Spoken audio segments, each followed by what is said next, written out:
Hello everyone, कैसे हैं आप सब लोग। Good morning and welcome to Jha classes.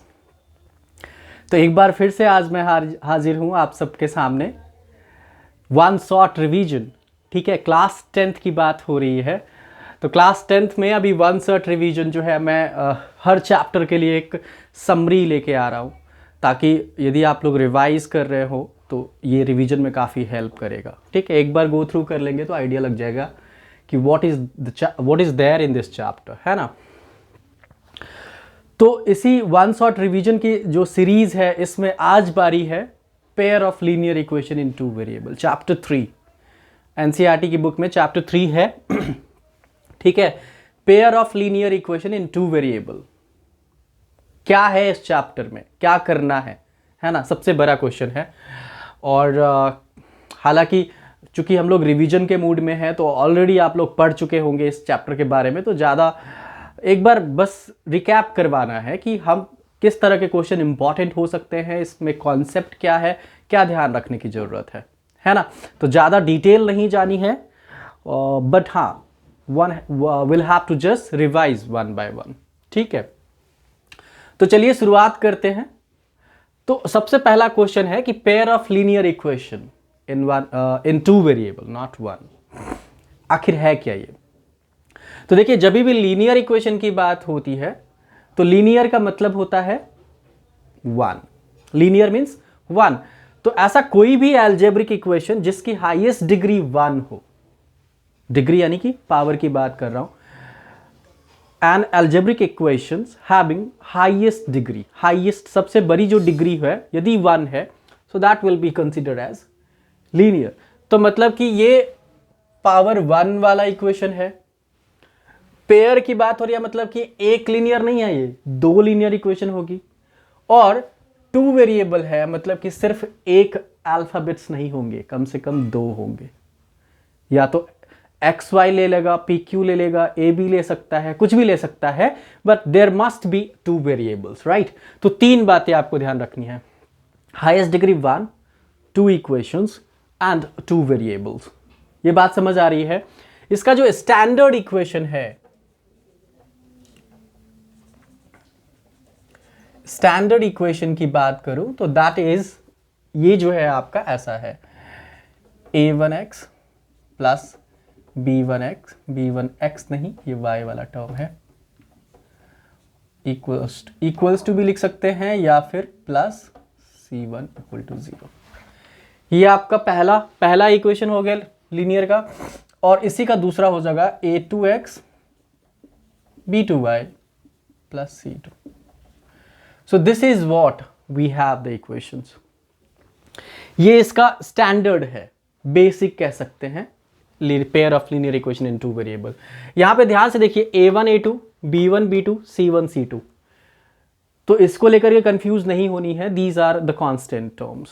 ठीक है, तो a1 a2 b1 b2 and c1 c2 are constant। तो ये बात आपको क्लियर हो रही है। अब देखिए, सबसे पहला काम है हमें ये पहचानना होगा, वी नीड टू अंडरस्टैंड कि कौन से केस में किस तरह का सॉल्यूशन होगा, है ना। यूनिक सॉल्यूशन कब होती है, इनफाइनाइट मेनी सॉल्यूशन कब होगा, है ना, नो सॉल्यूशन कब होगा, लाइंस पैरेलल कब होती है, इंटरसेक्टिंग लाइन कब होती है ना, कोइंसिडेंट लाइन कब होती है, कोइंसिडेंस लाइन, या फिर कंसिस्टेंट और इनकंसिस्टेंट का केस कब आता है। तो ये सब बातें जो है विल टॉक हियर। ठीक है, तो इसके कुछ फीचर्स हैं, मतलब प्रॉपर्टीज हैं जो हमें ध्यान रखनी चाहिए, रूल्स कह सकते हैं, rules to remember. Rules to remember की बात कर रहा हूं, क्या क्या बातें एक मिनट, क्या क्या बातें हम याद रख सकते हैं, what are the rules which we can learn, which we must have idea of. तो जो सबसे पहला रूल है कि यदि मान के चलिए, if a1 upon a2 is equal not equal B1 upon B2, also not equal C1 upon C2, है ना। ऐसा यदि आपने इन दोनों का रेशियो लिया, इन दोनों का रेशियो लिया, इन दोनों का रेशियो लिया, तीनों का रेशियो ले लिया, यहाँ पे कोई वैल्यू होगा ऑब्वियसली, तो रेशियो लेने के बाद यदि ऐसा कंडीशन आ जाए all three ratios are not equal, या फिर फर्स्ट सेकंड ही इक्वल नहीं हो, है ना, तो तीसरा देखने की जरूरत नहीं है, फर्स्ट सेकंड ही इक्वल नहीं हो या फिर तीनों ही इक्वल नहीं है, तो इस केस में होगा it has unique solution. Unique solution का मतलब एक ही तरह का सॉल्यूशन होगा, चाहे आप कितनी बार सॉल्व करें, you will not get any variable solution. तो यूनिक सॉल्यूशन होगा, और इसका यदि आप ग्राफिकली रिप्रेजेंट करते हैं ना, तो इसके जो लाइंस बनेंगे, इसके जो लाइंस बनेंगे वो एक दूसरे को इंटरसेक्ट करेगा, and it will have intersecting line. कैसा लाइन होगा? इट विल हैव, या it intersecting,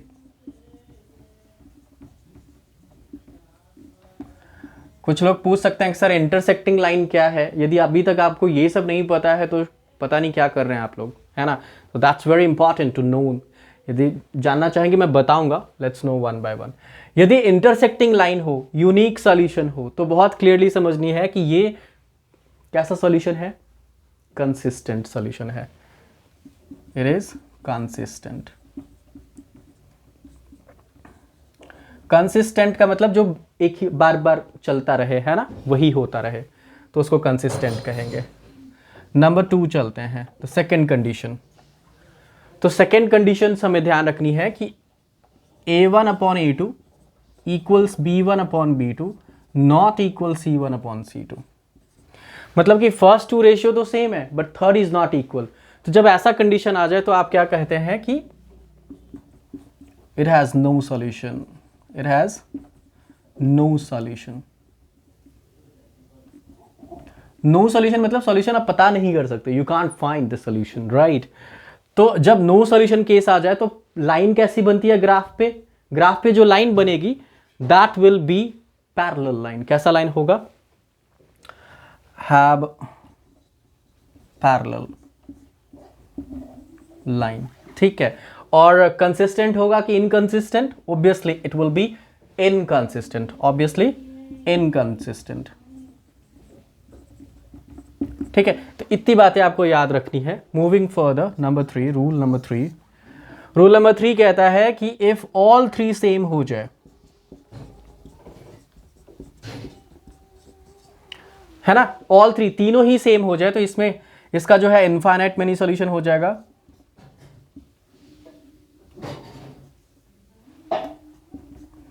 infinite many solution.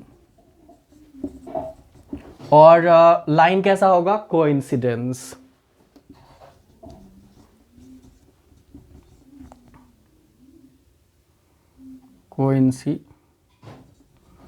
Coincidence होगा।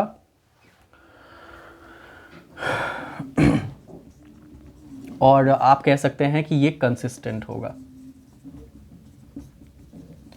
तो getting the idea about these 3 points.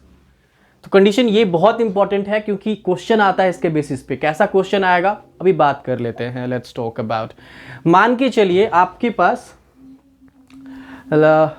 पास कैसा क्वेश्चन है, let's see that. I'll just show you question. Okay, तो देखिए कैसा क्वेश्चन आ सकता है इस टॉपिक पे। एक क्वेश्चन तो ये होता है कि नॉर्मली आपसे पूछ लेगा कि आप बताइए कंपेयर करके कि कैसा सॉल्यूशन है इसका, यूनिक है कि इनकंसिस्टेंट है, कैसा है। तो कंपेयर करना बहुत इजी हो जाएगा। जैसे एग्जांपल में देख लीजिए एक क्वेश्चन, दैट इज आपके पास क्वेश्चन है जैसे 3x + 2y = 5 एंड दूसरा इक्वेशन है 2x - 3y = 7। तो इस केस में यदि आपको बताना है कैसा सॉल्यूशन है तो आप A1 अपॉन A2 करो। ये A1 है, ये A2 है, इक्वल देखते हैं 2 अपॉन में आपको माइनस साइन भी लेनी है, ठीक है, और 5/7।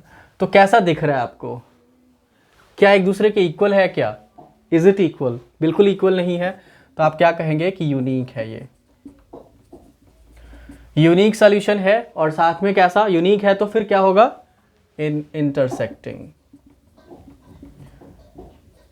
इंटरसेक्टिंग लाइन बनेगा, ठीक है, और साथ में कंसिस्टेंट भी बनेगा। तो ये एक तो ये क्वेश्चन आ जाता है कंपेयर करके बनाने के लिए।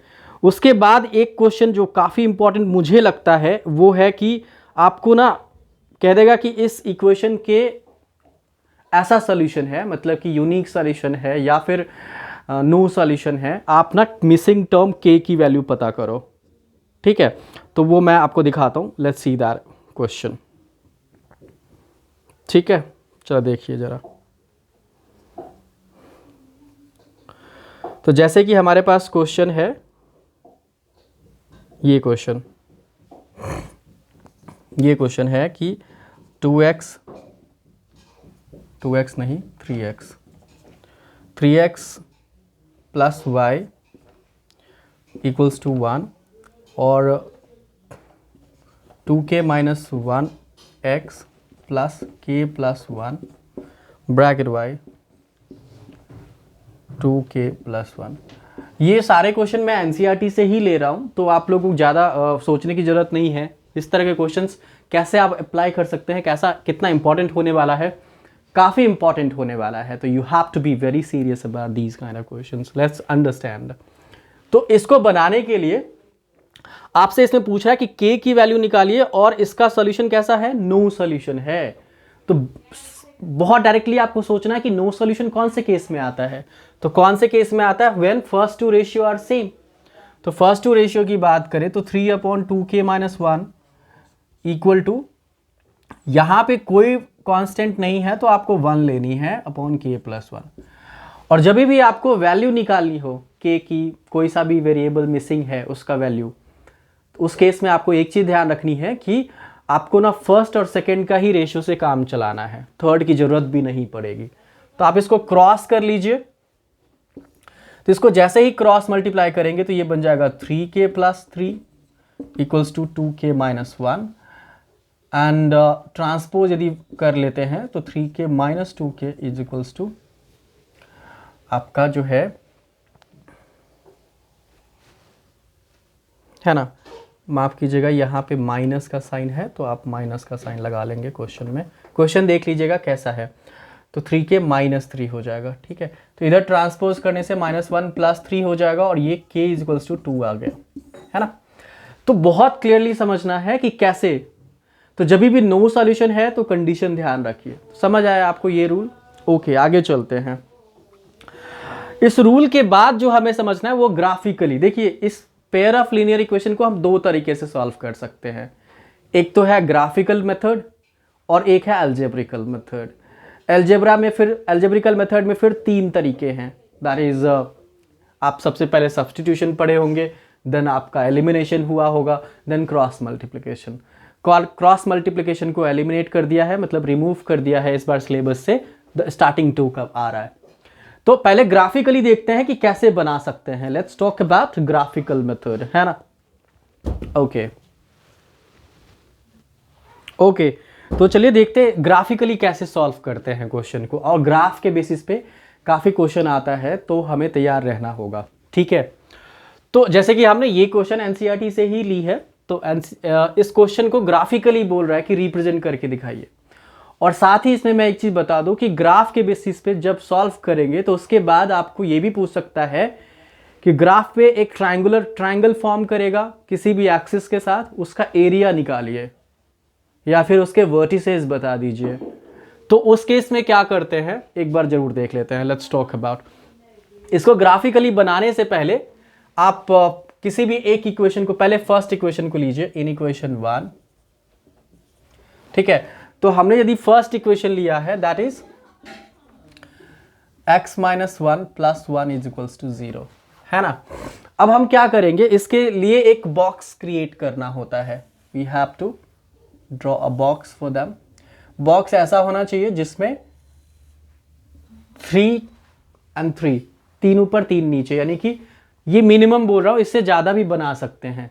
कम से कम 2 वैल्यू आपको x और y की लेनी चाहिए, है ना। तो एटलीस्ट 6 छोटे छोटे बॉक्स बनानी है, फर्स्ट x नीचे y, ठीक है। अब आपको ऐसे सोचना है कि यहाँ पे नॉर्मल वैल्यू सोचनी है कि यहाँ पे क्या पुट करें एक्स के प्लेस पे ताकि वाई की वैल्यू आ जाए। तो मैं आपको हिंट करूं कि स्टार्टिंग में आप 0 सोच सकते हैं, फिर छोटा छोटा वैल्यू सोचने की कोशिश करिए जो कि आपको ग्राफ पे लोकेट करने में आसान हो, है ना। फ्रैक्शन में मत सोचिए, नॉर्मल सोचिए, है ना। तो यदि मान के चले हम x 0 लेते हैं सपोज करिए, तो 0 + 1 1 ही हो गया। 1 को इधर ट्रांसपोज करेंगे तो -1 हो गया, माइनस माइनस कैंसिल हो गया, यानी यहाँ पे आपका 1 आ गया y की वैल्यू। अब आप सोचिए, एक बार x 0 ले लिया, y भी तो 0 ले सकते हैं। y को यदि 0 ले लिया हमने यहाँ पे, तो फिर क्या रिजल्ट आएगा, y 0 हो गया तो x + 1 = 0, 1 को इधर ट्रांसपोज करेंगे तो -1, तो y जब 0 लिया तो ये हमारा -1, एक बॉक्स बन गई। सेम टू सेम आपको दूसरे इक्वेशन के लिए भी बॉक्स बनानी है, ठीक है। ऐसा इसलिए करते हैं क्योंकि लोकेट इसी वाले वैल्यू से आपको लोकेट करनी है, ठीक है। लोकेट कर जैसे ही करेंगे, रिप्रेजेंट आई थिंक जो नंबर लाइन पे आप लोकेट करेंगे तो इससे पता चलेगा। तो आपके पास है 3x + 2y - 12 = 0, है ना। तो इसके लिए यदि हम बॉक्स बना लें तो बताइए, सोचिए कि क्या ले सकते हैं। यदि फिर से वही तरीका x और y में x 0 पहले ले लेते हैं।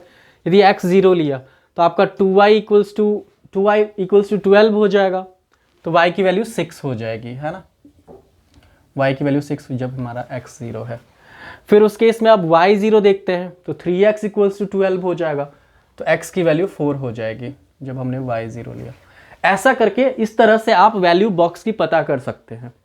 चले, मैं थोड़ा फास्ट हूँ, ज़्यादा अभी जो है रिवाइज कर रहा हूँ, तो आई थिंक मुझे ये लग रहा है, मैं ये सोच के कर रहा हूँ कि आप लोगों को बहुत कुछ पता है। तो बहुत कुछ पता है तो आप लोगों को ये भी पता होना चाहिए। अब इसको देखिए, नंबर लाइन पे कैसे आपको कार्टेशियन प्लेन पे इसको दिखानी है, तो कार्टेशियन प्लेन तो आपको बनाना ही आता होगा। एक प्लस का साइन जैसे होता है वो बना लीजिए। ये आपका ओरिजिन है, ये आपका x एक्सिस है, x नेगेटिव, ये आपका y नेगेटिव है और ये आपका y है, इस तरह से। अब देखिए इसमें मैक्सिमम वैल्यू क्या है, 6, तो कोशिश करिए 6 तक लेनी है। आपका y 6 है तो आप इसमें 6 1 2 3 4 6 2 3 4 5 6, ये वैसे आपके पास इसके लिए एक पेज होता है आपका ग्राफ के लिए आपको पेज मिलेगा, ठीक है। उस पेज पे लोकेट करना होता है, तो सारे वैल्यू के बीच में इक्वल डिस्टेंस होती है, तो इतना घबराने की जरूरत नहीं है। आपको इस तरह से नहीं करना है, पेंसिल और स्केल के हेल्प से आपको ग्राफ के पेज पे करना होगा यदि इस क्वेश्चन आता है तो अब यहाँ पे नंबर कर लेते हैं 1 2 3 4 5 6, 1 2 3 4 5 6, 1 2 3 4 5 6, 1 2 3 4 5 6।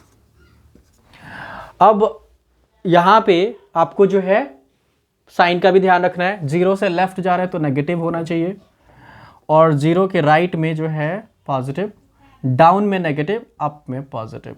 इतनी बात समझ आ रही है। अब वैल्यू पुट करते हैं, ठीक है।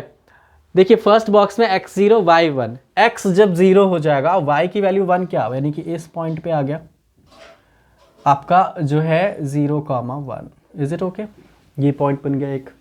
दूसरा पॉइंट है -1 0, x हमारा -1 है और 0, यानी कि ये पॉइंट बन गई आपकी -1 0। क्लियर है। उसके बाद दूसरे बॉक्स में देखिए आप, x 0 है y 6 है, तो x 0 y 6, यानी कि इस पॉइंट की बात कर रही है 0,6। नेक्स्ट है आपका 4, x 4 है और y 0, यानी x 4 इस तरफ से, है ना, पॉजिटिव, तो आपका 4,0। तो जो बॉक्स में है, मतलब आई मीन टू से कि एक बॉक्स के सारे वैल्यू को एक लाइन में लिखनी है, दूसरे बॉक्स को दूसरी लाइन में, ठीक है। तो पहली जो लाइन बनी थी वो तो ये बनी थी ऐसा, दिस इज, ठीक है। इसको आगे तक खींच लेना है, और जो दूसरी बन रही है वो इस तरह से बन रही है। थोड़ा सा स्केल का यूज करना है, तो ये इस पॉइंट पे मतलब ध्यान रखना है। अब मैंने क्या कहा था इसमें, ये भी जैसे कि मैंने कहा, अब देखिए जैसे एक्स एक्सिस के साथ एक ट्राइंगल बना रहा है ऐसा, एक पॉइंट एक पॉइंट, इसका यदि एरिया निकालना हो, तो इसका एरिया निकालना हो तो आप गैप देखो बेस में कितना है, बेस और half into base into height होती है ना ट्राइंगल की एरिया, तो बेस का गैप देखो, यहां से शुरू करते हैं, 1 2 3 4 5, 5 यूनिट्स की गैप है, 1 2 3 4 5 यूनिट्स के गैप है, यानी आपका बेस 5 हो गया और हाइट आपका 3 हो गया, तो हाफ इंटू बेस 5 इंटू 3, ठीक है, 2.5 मल्टीप्लाई करें तो 3 5 जा 15, 3 2 जा 6 एंड 1 7, 7.5 आ रहा है समझ आपको, this is 7.5 square unit. Area इस तरह से, वर्टिसेस पूछ ले तो दो का आपको वर्टिसेस ऑलरेडी पता है, 4 0 एंड -1 0, इसका आप कह सकते हैं ये 3 3 के सामने लोकेट हो रही है, 3, 3 इस तरह से। So this is how you can find out the answer of this graphically. आ रहा है समझ आपको ग्राफ कैसे लोकेट करना है? आई होप कि समझ आया। अब ग्राफ के बाद जो क्वेश्चन आता है वो है एल्जेब्रिकल मेथड में, वो देखते हैं थोड़ा, let's talk about that one. Okay, so अब जरा एल्जेब्रिकल मेथड की तरफ ध्यान देते हैं। तो मैंने क्या कहा कि एल्जेब्रिकल मेथड में 3 तरीके हैं जिससे आप, जिस तरीके से आप इक्वेशन को सॉल्व कर सकते हैं, pair of linear equation in 2 variable को, है ना। पहला मेथड आपका substitution, next elimination, next cross multiplication. तो फॉर्चुनेटली कह लीजिए आप लोगों के लिए क्रॉस मल्टीप्लिकेशन इज रिमूव्ड, है ना, हटा दिया गया है इस बार सिलेबस से। स्टार्टिंग के 2 मेथड आपको पढ़ने हैं। तो इन 2 मेथड से कैसे क्वेश्चन को सॉल्व करते हैं जरा इस पे बात कर लेते हैं, ठीक है, क्वेश्चन के थ्रू समझ लेते हैं। सपोज करिए आपके पास क्वेश्चन है x + y = 14 एंड दूसरा है आपके पास x - y = 4। तो इस इक्वेशन को सब्स्टिट्यूशन से कैसे करें? देखो सब्स्टिट्यूशन वर्ड में बहुत कुछ आंसर है ना। सब्स्टिट्यूशन का मतलब है कि आप सब्स्टिट्यूट कर रहे हैं, किसी एक को रिप्लेस कर देंगे, आप उसके जगह पे कुछ और डाल देंगे, सब्स्टिट्यूट कर देंगे। तो जरा देखते हैं, जैसे कभी क्रिकेट मैच देख रहे होंगे तो कोई प्लेयर यदि इंजर्ड हो जाता है तो उसके बदले में सब्स्टिट्यूट होता है, या फुटबॉल मैच देखा होगा आपने तो सब्स्टिट्यूशन होती है लास्ट के कुछ मिनट्स में जो है आपको सब्स्टिट्यूशन करनी होती है ना। तो जरा इसको डिस्कस कर लेते हैं। ओके, तो जरा देखते हैं सब्स्टिट्यूशन मेथड में क्या कर सकते हैं, ठीक है। तो इसमें बारी बारी से, जैसे कि इसमें 2 इक्वेशन है हमारे पास 1 और 2, इन दोनों पहले फर्स्ट इक्वेशन को सॉल्व कर लेते हैं, ठीक है। आपके पास जो पहला इक्वेशन है इक्वेशन 1, तो लिख देंगे इन इक्वेशन 1 x + y आपका 14 है ना। तो इस y को ट्रांसपोज किसी एक का वैल्यू पता कर लीजिए, इधर x हो सकता है या फिर y हो सकता है। तो यदि हमने x की वैल्यू निकाली है तो 14 - y ट्रांसपोज कर दिया। ये जो x की वैल्यू है इसको क्या करिए, सेकंड इक्वेशन में डाल देते हैं, put it in the second. तो इन इक्वेशन 2, तो इक्वेशन 2 में यदि हम इसको पुट करें x के प्लेस पे, तो ये हो जाएगा 14 - y = 4। इस x के बदले में ये लगा दिया, ठीक है। तो बताइए क्या रिजल्ट होगा। 14 को इधर ले जाते हैं, -2y = हो गया -10, तो माइनस काट लेंगे, y की वैल्यू 5। कुछ समझ आया? थोड़ा मैं फास्ट हो रहा हूँ कैलकुलेशन, तो आप ध्यान रखिएगा कैसे। y 5 आ गया, y को किसी भी इक्वेशन में यहीं पे डाल दीजिए तो x आ जाएगा। तो x की वैल्यू हो गई 14 - 5 यानी कि 9। आ रहा है समझ? तो ये है सब्स्टिट्यूशन। फर्स्ट इक्वेशन को सॉल्व करके उसमें से एक वेरिएबल की वैल्यू निकालिए, तो दूसरे को ट्रांसपोज करके वो जो वेरिएबल की वैल्यू आई है उसको दूसरे इक्वेशन में डाल दीजिए। That is how you can solve the substitution. अब समझते हैं थोड़ा एलिमिनेशन को, ठीक है। एलिमिनेशन के लिए भी एक क्वेश्चन ले लेते हैं। लेट्स टेक ए क्वेश्चन, कोई सा भी क्वेश्चन ले लेते हैं, ठीक है। सपोज करिए हमारे पास क्वेश्चन है x + y = 5 और दूसरा है 2x - 3y = 4, ठीक है। तो इसको एलिमिनेशन मेथड से कैसे सॉल्व करें? तो एलिमिनेशन, दिस इज फर्स्ट, फिर से सेकंड इक्वेशन। देखिए एलिमिनेशन का मतलब है कि आपको किसी एक वेरिएबल को एलिमिनेट करना है, हटा देना है, रिमूव कर देना है, सिर्फ दूसरा वेरिएबल की वैल्यू निकालने के लिए। तो एलिमिनेट तभी कर सकते हैं आप जब वो दोनों इक्वल हो जाए, दोनों इक्वेशन में वो वेरिएबल सेम हो जाए, सेम वैल्यू में आ जाए, है ना। तभी तो आप प्लस और माइनस कर सकते हैं, और प्लस माइनस करके उसको काट सकते हैं, है ना। तो मान के चलिए अब यहाँ पे कौन से वेरिएबल को आप एलिमिनेट करना चाहते हैं ये आपके ऊपर है, आप किसको कितना इजी मानते हैं, है ना। तो यदि मान के चलो हम x को इक्वल कर लेते हैं, तो इस 2x के बराबर करने के लिए आपको क्या करना पड़ेगा, x को 2 से मल्टीप्लाई करना होगा इस वाले इक्वेशन को। और ऐसा नहीं है कि सिर्फ इसको 2 से मल्टीप्लाई करेंगे, पूरे इक्वेशन को करना पड़ेगा, है ना। तो आपने जो चेंजेस यहाँ पे किया है वहाँ पे लिख भी दीजिए, इक्वेशन 1 × 2 कर दिया आपने। और जब सेम साइन हो दोनों का, बहुत क्लियरली ध्यान रखिए, सेम साइन में आपको सब्ट्रैक्ट करनी है यहाँ पे, और ऑल्टरनेट साइन में ऐड कर देनी है, इक्वेशन की बात कर रहा हूँ। तो यहाँ पे देखिए x की साइन देखिए, जिसका साइन जिसको इक्वल किया उसका साइन देखना है और किसी का नहीं।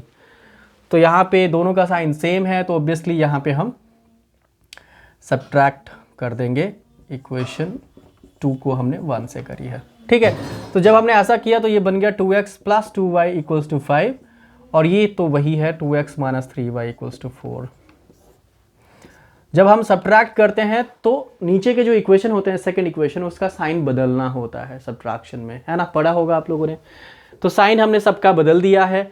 अब ये 2x गया काम से। अब ध्यान से देखिए, ये 2y का प्लस है, ये 3y भी प्लस है, तो ये हो गया 5y, और ये हो गया आपका 1, 5 में से 4 गया। तो आपका जो y की वैल्यू आ रही है दैट्स 1/5। y पता चल गया। अब y की वैल्यू को किसी में भी डाल दीजिए, या सपोज करिए हम इन इक्वेशन डाल देते हैं फर्स्ट में ही, तो x इज प्लस में 1/5 = में 5 है, इसको इधर ट्रांसपोज कर लेते हैं, तो 5 - 1/5 हो जाएगा, एलसीएम लेनी पड़ेगी, ये 25 - 1 24/5। Is it so? ऐसा हो रहा है क्या? यस। सॉरी, हमने गलती ये करी है, 2 को 5 से मल्टीप्लाई नहीं करी, तो यहाँ पे 10 बनाएगा, और यदि 10 बनाएगा तो ये 6 हो जाएगा, तो ये 6/5 होगा, ना कि, समझ आ रहा है मेरी बात? 6, 25 में से यदि 6 जाएगा तो 90। तो थोड़ा कैलकुलेशन ध्यान रखिएगा, कैलकुलेशन एरर हो सकता है, तो you need to be very careful about these parts. तो सब्स्टिट्यूशन समझ लिया, एलिमिनेशन समझ लिया। तो जब भी ऐसा इक्वेशन हो, क्वेश्चन में यदि नहीं बोला कि कौन से मेथड से बनाना है, तो जो भी मेथड आपको इजी लगे वो कर लीजिए, ठीक है। अब थोड़ा समझते हैं कि, क्योंकि इस चैप्टर में जो बच्चों को प्रॉब्लम है वो ज़्यादातर वर्ड प्रॉब्लम में आती है। I think am I right? I am asking question, मेरे ख्याल से यस, है ना। तो जरा समझते हैं कि किस तरह के वर्ड प्रॉब्लम क्वेश्चंस आपके लिए इंपॉर्टेंट है और आपको फोकस करनी चाहिए, है ना। तो let's talk about that one. Hello, okay. तो जरा देखिए कि किस तरह का क्वेश्चन इंपॉर्टेंट हो सकता है इस चैप्टर में, वर्ड प्रॉब्लम की बात कर रहा हूँ। तो एक तो क्वेश्चन ये है कि नॉर्मल क्वेश्चन होगा जिसमें आपका एज वाला क्वेश्चन आ जाएगा, एज वाला क्वेश्चन आ जाएगा, जैसे कि 5 years hence the age of Jacob will be 3 times that of sun। तो देखो, वर्ड प्रॉब्लम से यदि आपने इक्वेशन बना लिया तो फिर उसके बाद सॉल्व करना काफ़ी आसान हो जाता है। तो बहुत इंपॉर्टेंट है कि आप इक्वेशन बनाना सीखें, और इक्वेशन तब बना सकते हैं जब आप उसको आसानी से अच्छे से समझिए कि क्या बोलना चाह रहा है। जो पार्ट उसने पूछा आपसे कि ये निकालना है, जैसे कि आपसे इसमें पूछ रहा है कि 5 years hence the age of Jacob will be 3 times that of his son, है ना।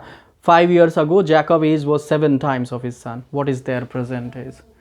तो जैकब जो कि उसका फादर है और उसका बेटा, उसके एज की बात हो रही है यहाँ पे। तो यहाँ पे लेट करना है, चूंकि ये 2 वेरिएबल है तो दोनों के एज को लेट कर सकते हैं, प्रेजेंट एज। तो आपने जैकब के एज को x मान लिया, उसके सन को y मान लिया, सपोज कर लीजिए। तो इसने क्या कहा कि पहला कंडीशन जो है 5 साल पहले की है ना।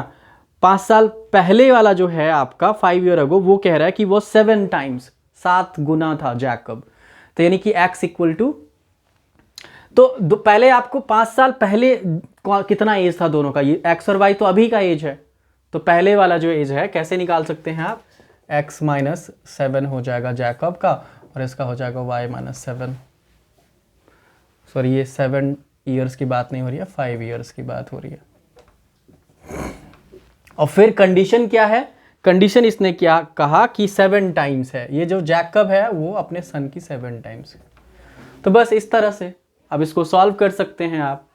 तो x minus 5 is equals to 7y minus 35। तो x minus 7y equals to minus 30, equation first है ना, ये आपका हो गया। और 5 साल बाद वाले केस में दोनों में ऐड करना पड़ेगा, क्योंकि अभी से 5 साल बाद का निकालना है, तो भाई अभी के एज में 5 साल ऐड करोगे ना, तो अभी का x है जैकब का वो 5 हो जाएगा प्लस 5, और दूसरी तरफ y प्लस 5 हो जाएगा। कंडीशन देख लीजिए, कह रहा है कि वो 3 टाइम्स है अपने बेटे का, तो 3 टाइम्स कर लीजिए। हमने बेटे को 3 टाइम्स कर दिया, क्योंकि तभी तो इक्वल होगा सर, बेटे के एज को 3 टाइम्स करेंगे तभी तो इक्वल होगा। तो ये निकल के आएगा x plus 5 equals to 3y plus 15। तो x minus 3y is equals to 10, ये आपका दूसरा इक्वेशन हो गया। तो इस तरह से आपका 2 इक्वेशन हो गया, एलिमिनेट कर लीजिए या फिर सब्स्टिट्यूट कर लीजिए। तो एज वाला क्वेश्चन आ सकता है, फ्रैक्शन वाला क्वेश्चन आ सकता है। जब भी फ्रैक्शन वाला क्वेश्चन आए तो आप उसमें क्या लेट करोगे, let the numerator and the denominator be x and y। Numerator को आप x मान लीजिए और डिनोमिनेटर को आप y मान लीजिए, तो फ्रैक्शन क्या हो जाएगा, x अपॉन y। क्लियर है, क्योंकि न्यूमरेटर अपॉन डिनोमिनेटर ही तो होता है। और कंडीशन क्या होगा, कह रहा है कि यदि हम 2 ऐड करें, if 2 is added to both numerator and denominator, तो कंडीशन फॉलो कर लीजिए, x प्लस 2 अपॉन में y प्लस 2।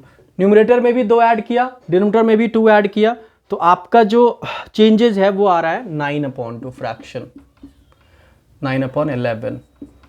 तो आप क्रॉस मल्टीप्लाई कर लीजिए, मेक इट क्रॉस मल्टीप्लाई, ये हो जाएगा 11x प्लस 22, 9y प्लस 18। बस transpose 11x minus 9y is equals to minus 4, पहला इक्वेशन बन गया, है ना। देख रहे कितना आसानी से बना सकते हैं, ऐसा ही आप इसका दूसरा इक्वेशन बना सकते हैं। एक क्वेश्चन जो काफ़ी इंपॉर्टेंट मुझे लगता है वो है फिक्स चार्ज वाली कहानी। तो फिक्स चार्ज के केस में और चार्ज पर किलोमीटर, ये 2 चीज़ें आपको लेट करनी है। Let the fix charge be X, and fix charge को हमने x मान लिया, और चार्ज पर किलोमीटर जो है y मान लिया। अब इसने कहा कि 10 किलोमीटर के लिए उसने क्या किया है, 105 रुपये पे किया है। तो देखो फिक्स चार्ज तो आपको देना ही है, आप चाहे 1 किलोमीटर जाओ या 10 किलोमीटर जाओ, है ना, यू हैव टू पे फॉर दैट। तो जो पहला इक्वेशन बनेगा x प्लस 10y, गए कितना किलोमीटर, 10 ना सर, तो ये फिक्स चार्ज हो गई और उसके साथ ये 10 किलोमीटर, यानी कि 1 किलोमीटर के लिए y है, तो टोटल फेयर आपका 105। ये इक्वेशन आपका पहला हो गया। सिमिलरली फिर इस तरह से दूसरा इक्वेशन बना सकते हैं। तो ये क्वेश्चन मुझे लगता है जो काफ़ी इंपॉर्टेंट हो सकता है, जो आपको पता होना चाहिए। ओके, अब इसके बाद और कैसा क्वेश्चन जो है वो आपके लिए इंपॉर्टेंट हो सकता है, let's talk about that one. ये फ्रैक्शन वाला समझ आ गया, एज वाला समझ आ गया। हाँ, एक क्वेश्चन जो है मुझे काफ़ी इंपॉर्टेंट लगता है वो है कि 2 डिजिट्स वाला। Sum of the digits of 2 digit number is 9. Also, the 9 times of this number is twice the number obtained by reversing the order of the digits. Find the number. ये question काफ़ी important, मेरे ख्याल से काफ़ी बार पूछा भी गया है। तो इस क्वेश्चन को कैसे बनाएं जरा एक बार देख लेते हैं। मैं सिर्फ आपको इक्वेशन बनाना सिखाता हूँ, इक्वेशन बना लिया तो फिर तो सॉल्व करना आपको आता ही होगा। तो जरा देख लीजिए, सम ऑफ द डिजिट्स की बात कर रहा है, यस और नॉट। तो जब भी 2 डिजिट वाला क्वेश्चन आया ना, तो उसमें आपको लेट क्या करनी है, let the ones digit of a 2 digit number and the 10th digit, है ना। तो वंस डिजिट को यदि हमने वंस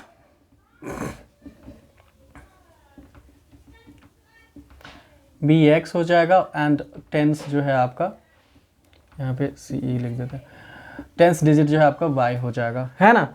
तो यदि तो इस केस में आपका नंबर कैसे बनता है, देख लीजिए। नंबर के लिए फॉर्मूला आपको याद रखनी चाहिए। नंबर के लिए बनता है कभी भी टेंस डिजिट जो होगा वो 10 इंटू होगा, तो 10 into tens digit plus ones digit, यानी कि 10y प्लस एक्स।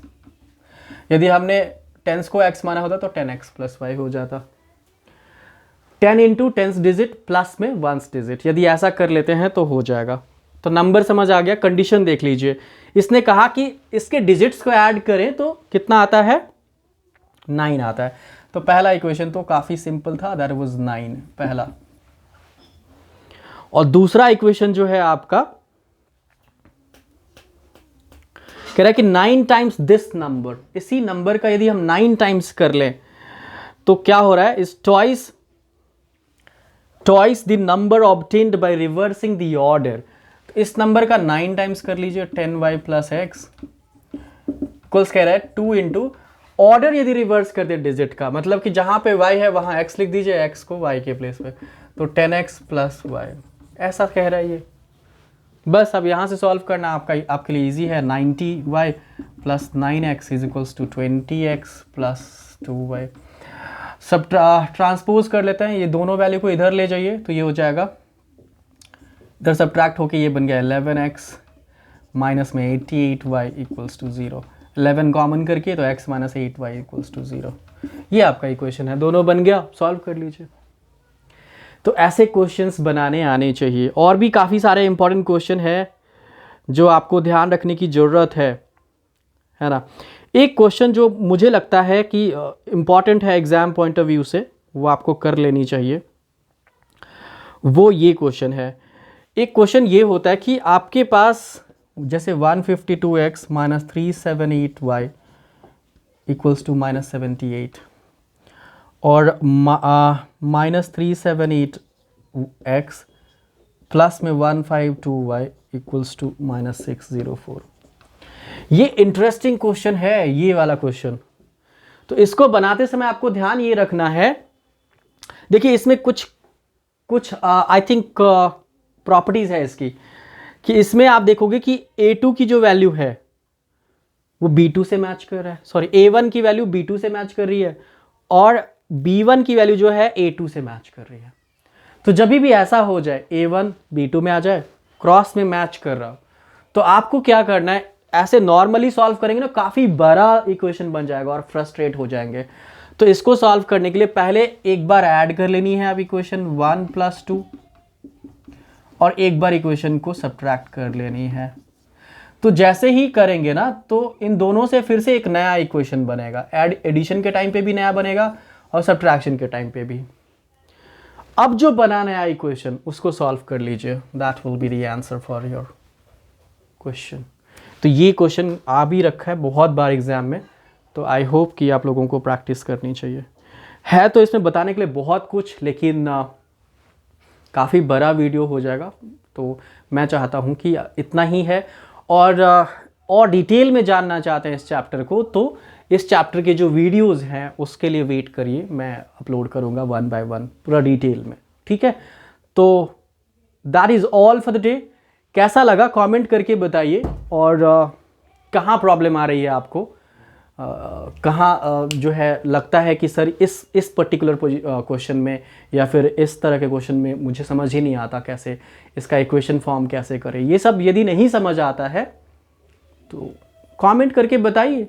अच्छा लगा तो शेयर करिए, लाइक करिए, सब्सक्राइब करिए सर ज़रूर, ताकि और बाकी को भी बताइए sir, do tell others so that उनको भी फ़ायदा मिल सके, रिवीजन कर सके वो सब, वो भी। Thank you, bye bye for the day.